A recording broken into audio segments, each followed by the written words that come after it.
मगर नहीं दी कभी देश की माटी है। अपने देश में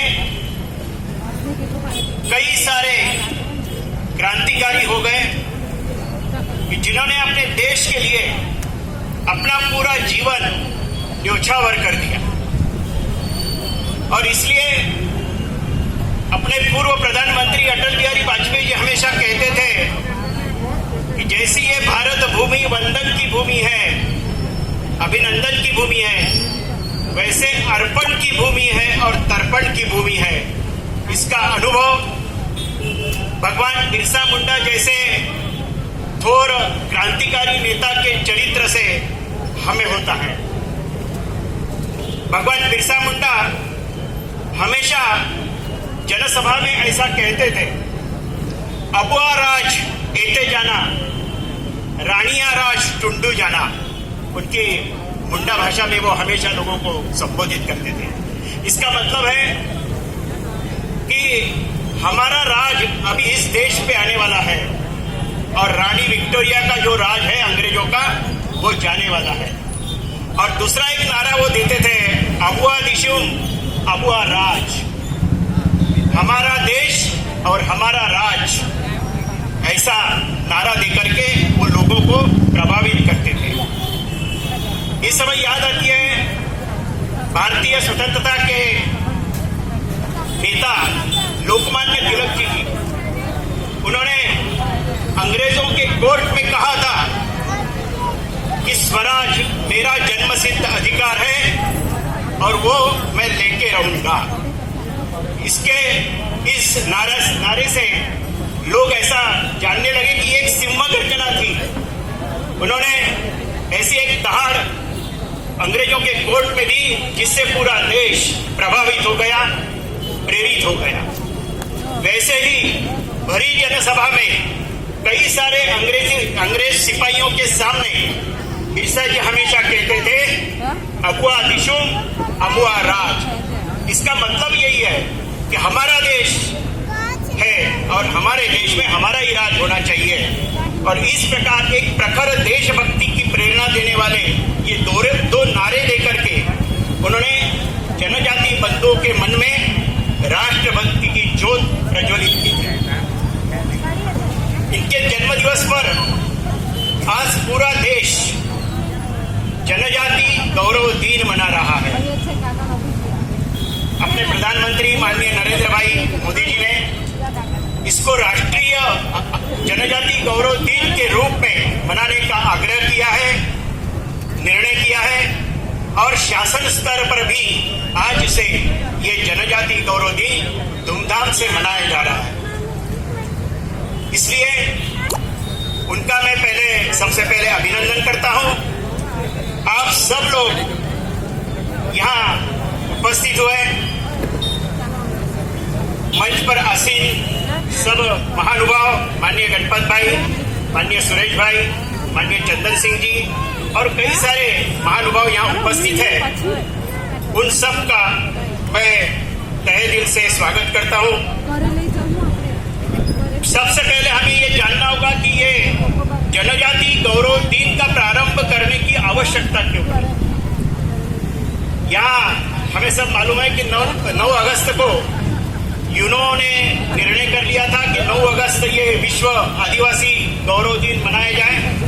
पूरे विश्व में मनाया जाता है, लेकिन उसके पीछे की जो उनकी मंशा थी कि विश्व में हर एक देश में अलग समाज, जो जनजाति समाज है, आदिवासी समाज है, वो अलग है। वो वहां की संस्कृति से, वहां की उस देश की संस्कृति से नहीं मिलता। और इसलिए उन्होंने ये विश्व आदिवासी गौरव दिन चालू किया।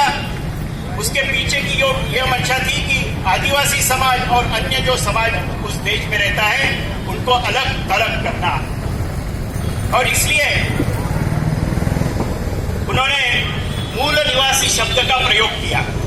उनका कहना था कि हर एक देश में एक मूल निवासी होता है और बाद में बाकी सारे वहां बाहर से आने वाले होते हैं।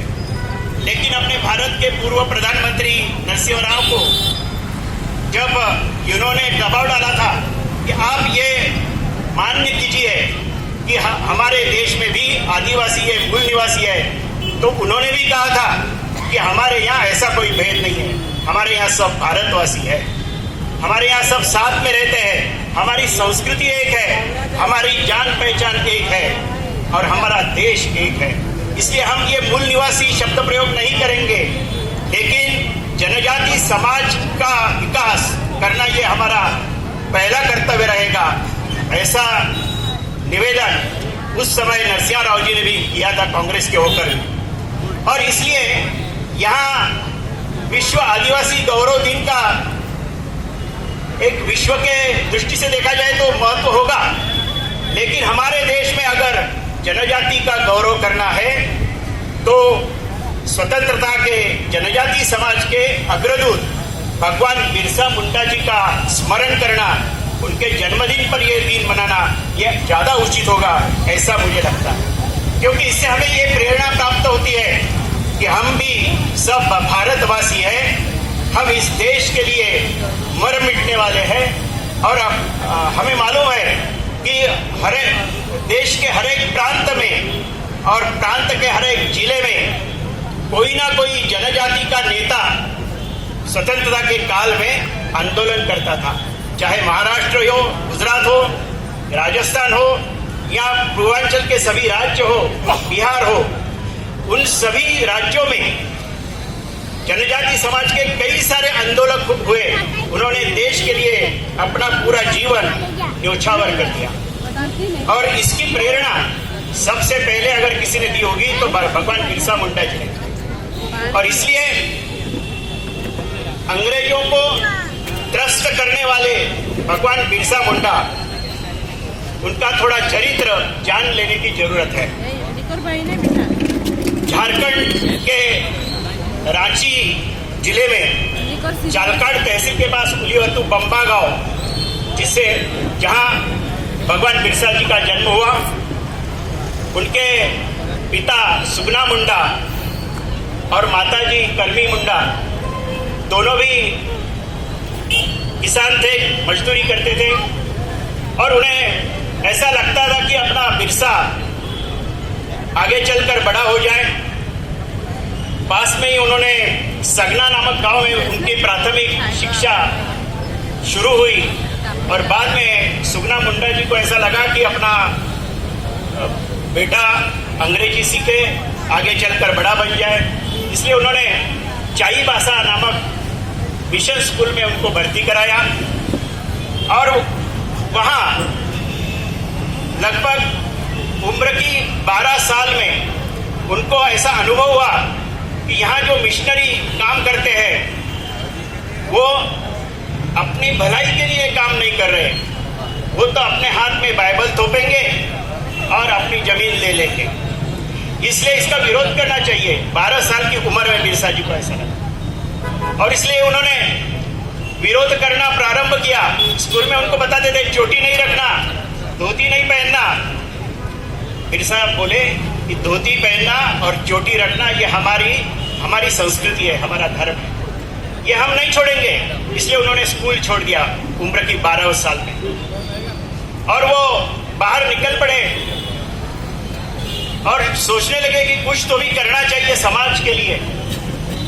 तो उनको आनंद पांडे नामक एक पंडित जी मिले, उनसे उन्होंने चर्चा की और कहा कि मुझे समाज के लिए कुछ करना है, इसलिए कुछ सीखना चाहता हूँ अपनी देश की संस्कृति के बारे में। उन्होंने बताया कि आप रामायण सीखिए, आप महाभारत सीखिए, आप भगवत गीता सीखिए। बिरसा जी ने उम्र की 13-14 साल में रामायण, महाभारत इन सब का अध्ययन किया और उनको ये अनुभव हुआ कि ये तो हमारी संस्कृति है, ये हमारा धर्म है और हम सब एक हैं। अगर हम सब एक रखना है तो गांव के लोगों को भी हमें जागरूक करना होगा। तो उम्र की 13 साल में उन्होंने अपने मुंडा समाज का प्रबोधन करने का कार्य आरंभ किया। लगभग 1886 में उन्होंने यह काम चालू किया था। उनका जन्म 1875 का था। 1886 में उनका समाज प्रबोधन का काम उन्होंने चालू किया था और ऐसे ही काम करते रहे। काम करते करते वो लोगों गांव-गांव में जाते थे, लोगों को एकत्रित करते थे, बताते थे कि अपना धर्म क्या है, अपनी संस्कृति क्या है, हमें क्या करना चाहिए और हमारी समस्याएं क्या है। उस समय हर गांव में जमींदार लोग थे, साहूकार लोग थे, मालगुजार करने वाले लोग थे। उनका सब ब्रिटिश सरकार से मेलजोल था और ब्रिटिश सरकार उनको मदद करती थी और उनको बताती थी कि उन पर अत्याचार करो। इसलिए समाज में फूट पाटने का प्रयास अंग्रेजों द्वारा होता था। तो बिरसा जी को ऐसा लगा कि ये सब, गणपत भाई ने आपको बताया कि ये सब साहेब एक टोपी है, चाहे वो मिशनरी हो, चाहे वो क्रिश्चियन ब्रिटिश सरकार हो या उनके सिपाही हो, चाहे अपने जमींदार हो, ये इनको सबको अपने को हटाना चाहिए, अपना राज लाना चाहिए। और इसलिए उन्होंने अपना संघर्ष चालू किया। 1894 में वहाँ रांची, छोटा नागपुर प्रांत में सुखाह पड़ा था, महामारी की बहुत बड़ी समस्या निर्माण हुई। तो बिरसा जी ने सब लोगों की सेवा करने का अपना मन बना लिया, अपने कुछ शिष्यों के साथ महामारी में और सुखाह में अपने पूरे मुंडा समाज की सेवा करते रहे। लगभग 3-4 साल उन्होंने लोगों की सेवा की, उनको बल दिया, उनको अपने पैरों पर खड़ा किया और कहा कि अगर हमारे देश में ये ब्रिटिश सरकार चलती रहेगी तो हमें अपना जीवन जीना मुश्किल होगा। इसलिए हमको एकत्रित आना चाहिए, संघर्ष करना चाहिए, आंदोलन करना चाहिए।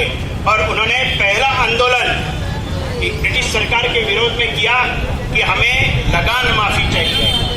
हम कोई भी लगान नहीं देंगे क्योंकि हमारे यहाँ सूखा है, महामारी है, लोगों को खाने के लिए नहीं है, तो हम कोई भी लगान नहीं देंगे।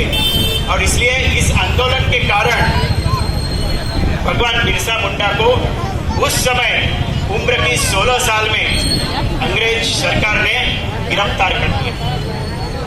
लेकिन अधिक समय वो उनको जेल में नहीं रख पाई क्योंकि उनके समर्थक इतने थे, उनके सब शिष्यगण इतने थे कि उन्होंने अपना कार्य जारी रखा। और एक दिन 1896 में भगवान बिरसा को ब्रिटिश सरकार ने मुक्त किया। मुक्त करने के बाद फिर उन्होंने अपना काम चालू किया और 1897 में भी उन्होंने कई जगह आंदोलन किए, लोगों को उजागर किया और वो हमेशा ऐसे प्रवास करते रहे। इस बीच जनवरी 1900 में डोमवाड़ी पहाड़ी पर एक बहुत बड़ा संघर्ष हुआ। जालियनवाला बाग तो अपने को सब लोगों को मालूम है, लेकिन पहले अपने को बताया कि हर एक क्षेत्र में, हर एक प्रांत में, हर एक जनजाति क्षेत्र में कई सारे युद्ध ऐसे हुए जिनका इतिहास ने कुछ लेखा जोखा नहीं लिखता।